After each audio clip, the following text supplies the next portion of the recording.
Assalamualaikum warahmatullahi wabarakatuh. Di sini saya selaku moderator dari kelompok 6 akan menjawab pertanyaan dari rekan-rekan. Pertama dan utama, kami ucapkan puji syukur atas kehadirat Allah Subhanahu wa taala yang telah mengizinkan kami untuk menyelesaikan tugas pendidikan agama Islam dengan dosen pengampu Bapak Amin Nurbaidi, SAG MPDI.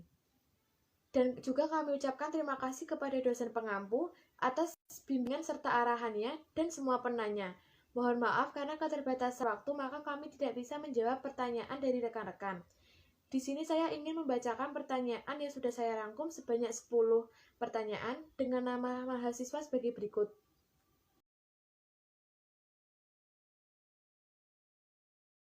Saya mengucapkan terima kasih kepada narasumber dan saya meminta maaf bila jawaban yang saya berikan belum sesuai dengan yang diharapkan. Untuk itu, Bapak dosen pengampu Dr. Amin Nurbaidi SAG MPDI untuk berkenan menambah atau menguatkan jawaban. Langsung saja untuk soal pertama dan kedua, yaitu peran ilmu dalam masyarakat dan sebutkan prinsip moral dasar yang akan dijawab oleh saudara Gabriel.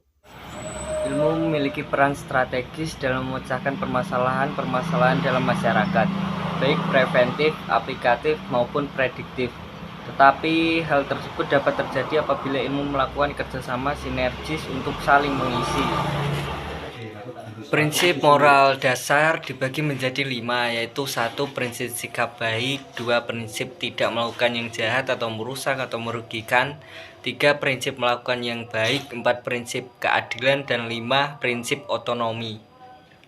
Selanjutnya untuk soal ketiga dan keempat, akibat jika ilmu disalahgunakan oleh manusia dan manfaat memiliki ilmu, yang akan dijawab oleh saudari Rahma. Dengan tidak adanya ilmu pengetahuan, manusia akan menjadi lebih hancur. Ilmu pengetahuan memiliki banyak manfaat untuk diri kita sendiri, lingkungan, maupun untuk orang lain, bahkan untuk agama dan juga akhirat. Tetapi dengan ilmu pengetahuan juga memiliki akibat yang fatal jika kita salah menggunakannya. Misalnya kita tidak bisa membedakan mana yang benar dan yang salah, kemudian kita terjerumus pada hal-hal buruk. Masih banyak penyimpangan terhadap ilmu pengetahuan ataupun penyalahgunaan ilmu pengetahuan yang memiliki beberapa akibat fatal bagi semua kalangan atau untuk semua sisi, seperti akan memunculkan banyaknya permasalahan. Misalnya dalam bidang informatika, dan semakin mudahnya mendapatkan informasi melalui internet, maka kejahatan pun semakin banyak terjadi. Misalnya dalam pembobolan bank dan penyebaran hoaks yang terjadi di sekitar kita. Yang kedua, dalam bidang ekonomi, kompetisi yang sangat ketat dalam era globalisasi membuat pengangguran bagi tenaga kerja yang tidak memiliki kualifikasi sesuatu kebutuhan terus bertambah. Kemudian dalam bidang sosial budaya terjadi kemerosotan moral di masyarakat, khususnya di kalangan remaja dan pelajar, serta pola interaksi antar manusia yang berubah menjadi lebih tertutup dan individualisme.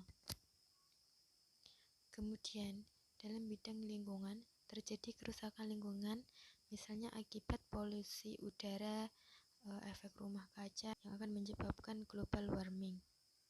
Hal ini terjadi karena kekurangan kesadaran kita terhadap lingkungan.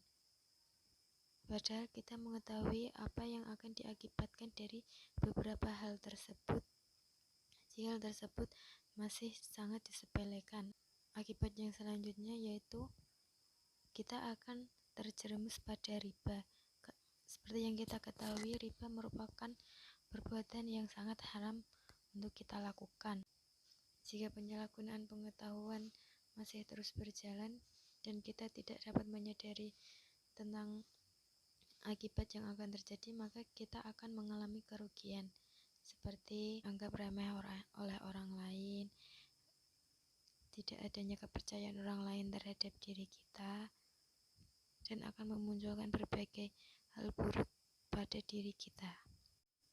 Tidak adanya kepercayaan orang lain terhadap diri kita dan akan memunculkan berbagai hal buruk pada diri kita. Ilmu pengetahuan membuat seseorang yang memiliki derajat yang lebih tinggi. Seperti dalam firman Allah, yaitu Al-Quran Surat Al-Mujadalah ayat 11. Menurut Ibnu Mas'ud, orang yang memiliki ilmu memiliki derajat yang lebih tinggi daripada orang yang beriman tetapi tidak memiliki ilmu. Pada wahyu pertama juga mengingatkan bahwa Allah memuliakan orang yang berilmu melalui membaca. Artinya, melalui proses belajar, manusia bisa mengetahui tentang isi alam yang dapat menyejahterakan kehidupan manusia. Wahyu pertama yang dimaksud yaitu Al-Quran Surat Al-Alaq ayat 1-5. Ilmu pengetahuan juga sangat penting untuk kehidupan di dunia dan akhirat. Dengan ilmu pengetahuan, khususnya ilmu agama, kita dapat mengamalkan amalan baik sesuai dengan syariat yang sudah ditentukan dan membuat kita memiliki pahala yang lebih baik. Jadi, ilmu pengetahuan memiliki banyak manfaat, antara lain, yang pertama, dengan ilmu pengetahuan kita dapat membedakan mana yang benar dan yang salah.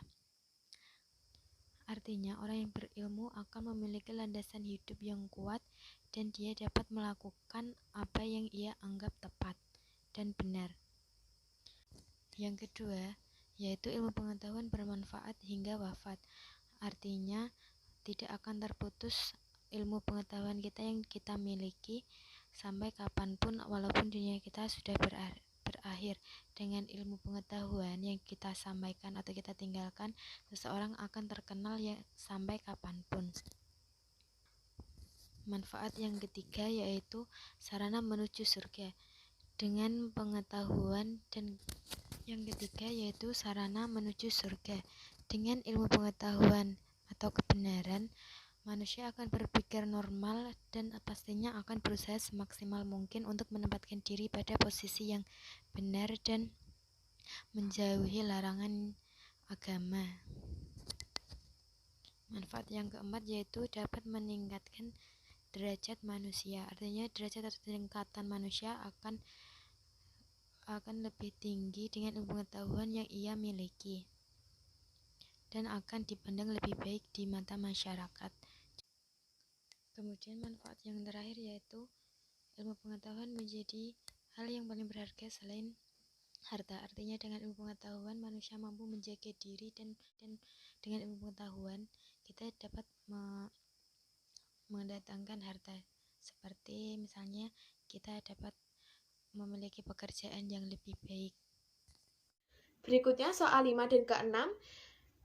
Mengapa ilmu masih ada walaupun manusia wafat, dan pentingnya moral Islam dan masyarakat, yang akan dijawab oleh Saudari Wina. Di sini saya akan menjawab pertanyaan nomor 5, yaitu mengapa ilmu masih ada walaupun manusia sudah wafat. Di dalam Islam ada 3 amalan yang tidak terputus setelah seseorang meninggal dunia, yaitu 1. Sedekah jariyah, 2. anak soleh yang mendoakan kedua orang tuanya, 3. ilmu yang bermanfaat. Nah, di salah satunya itu ada ilmu. Ilmu di dalam Islam merupakan cahaya yang bersinar. Tanpa ilmu kita tidak akan bisa mengerti apa-apa. Dari itu, siapa orang yang mempunyai ilmu, maka Allah akan mengangkat derajatnya. Ilmu yang bermanfaat ini adalah ilmu yang berguna bagi orang lain dalam hal kebaikan selama itu yang diajarkan tersebut masih digunakan dan dimanfaatkan oleh orang lain. Setelahnya, maka selama itu pula pahalanya tiada henti mengalir kepadanya, meski orang itu sudah meninggal dunia. Maka dari itu marilah kita sama-sama mencari ilmu dan mempelajari ilmu dengan sungguh-sungguh untuk mendapat ridho Allah Subhanahu wa Ta'ala, dan ilmu yang telah kita dapatkan diamalkan hingga memberikan manfaat kepada orang banyak. Selanjutnya itu nomor 6, yaitu pentingnya moral dalam Islam dan masyarakat. Jika kita menyaksikan berita setiap hari, baik melalui media elektronik maupun media cetak, maka bisa dipastikan bahwa salah satu berita yang disuguhkan adalah berita tentang kejahatan. Pernyataan kemudian adalah, apakah hal demikian sudah menjadi budaya masyarakat bangsa ini? Jawabannya tentu tidak. Ini merupakan fenomena yang terjadi yang diakibatkan oleh oknum-oknum yang tidak kenal lagi yang namanya moralitas. Inilah akibatnya ketika moral tidak lagi dikedepankan alias kan diabaikan. Bukan baik buruknya tindakan seseorang dapat dilihat dari sikap moralnya.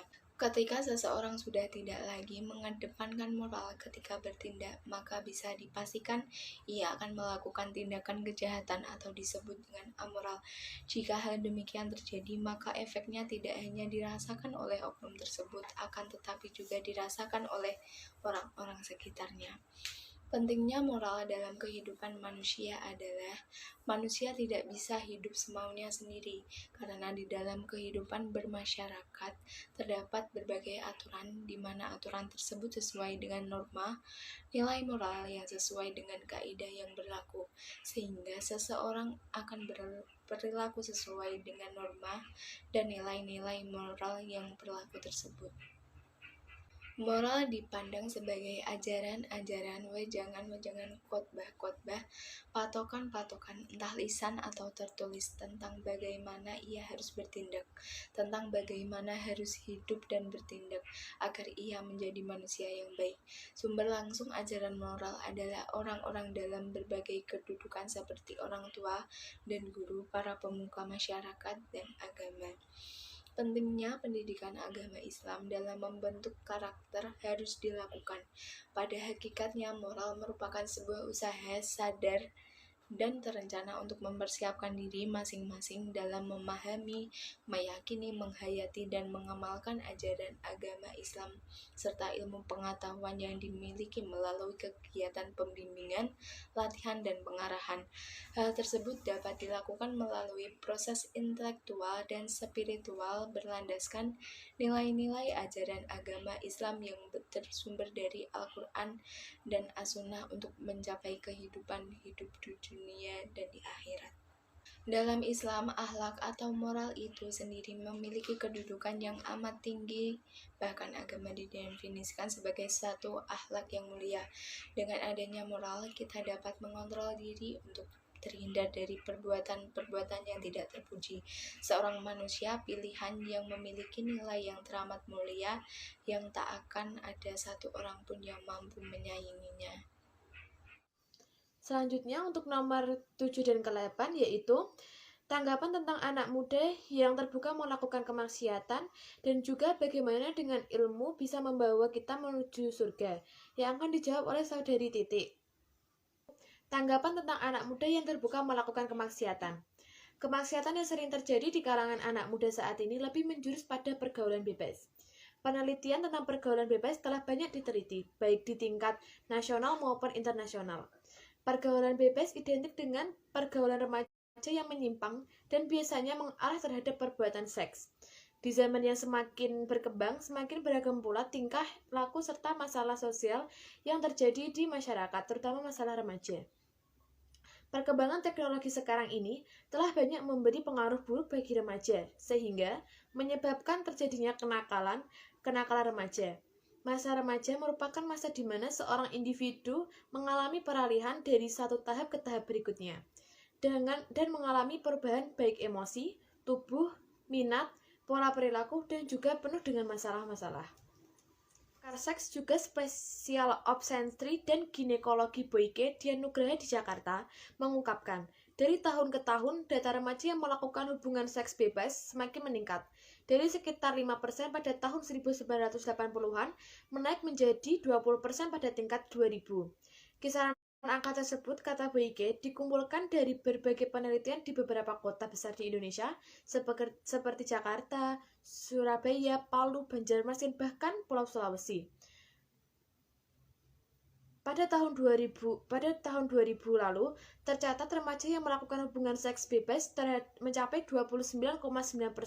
Sementara penelitian yang dilakukan oleh Boyke sendiri pada tahun sekitar 1999 lalu terhadap pasien yang datang di klinik Pasutri, tercatat sekitar 18% remaja pernah melakukan hubungan seksual pranikah.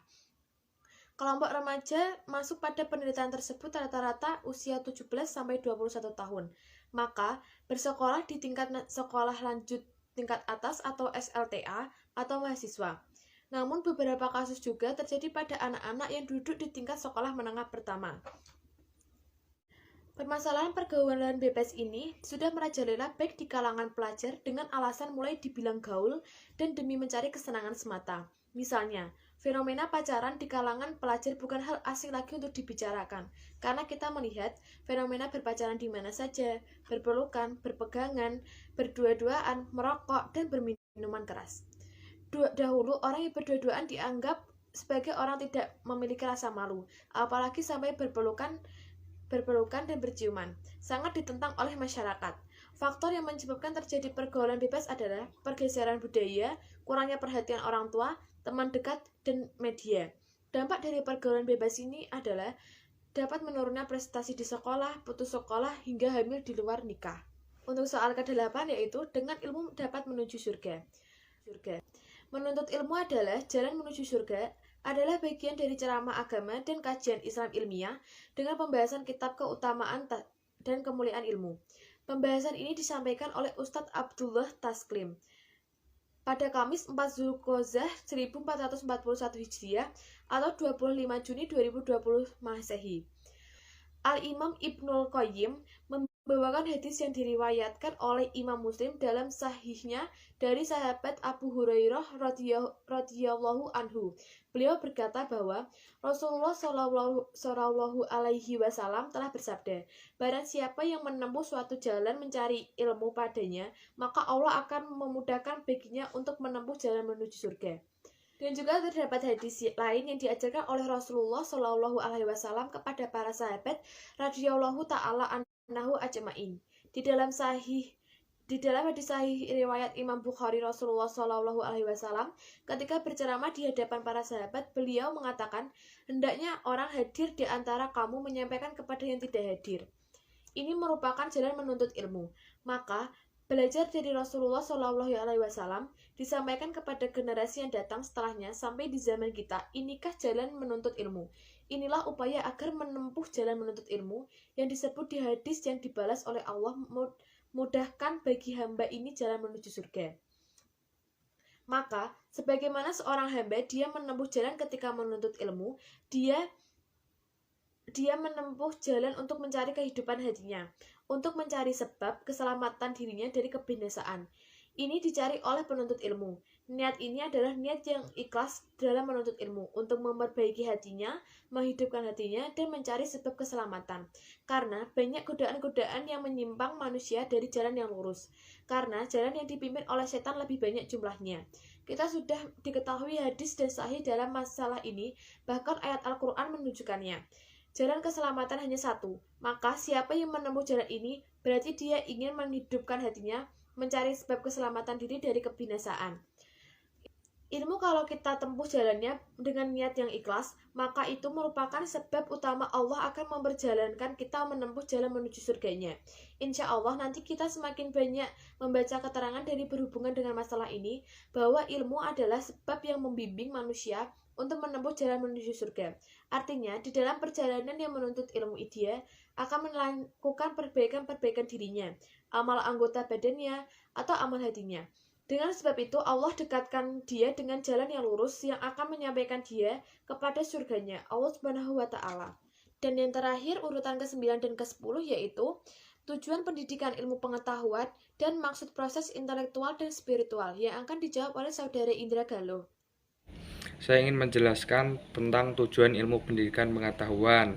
Tentang sistem pendidikan nasional, pasal 3 disebutkan tentang tujuan pendidikan, yakni mengembangkan potensi peserta didik agar menjadi manusia yang beriman dan bertakwa kepada Tuhan Yang Maha Esa, berakhlak mulia, sehat, berilmu, cakap, kreatif, mandiri, serta menjadi warga negara yang demokratis juga. Maksud intelektual dan spiritual. Kecerdasan intelektual atau yang disebut dengan EQ merupakan kecerdasan yang dibangun oleh otak kiri. Kecerdasan emosional menjadikan seseorang mampu mengelola emosi dan mengenali perasaan diri sendiri dan orang lain. Sedangkan kecerdasan spiritual merupakan kemampuan mengerti dan memberikan makna spiritual dan kehidupan. Dari kelompok 6, mohon maaf atas kesalahan atau pengucapan kata dari kami. Selebihnya kami ucapkan terima kasih. Wassalamualaikum warahmatullahi wabarakatuh.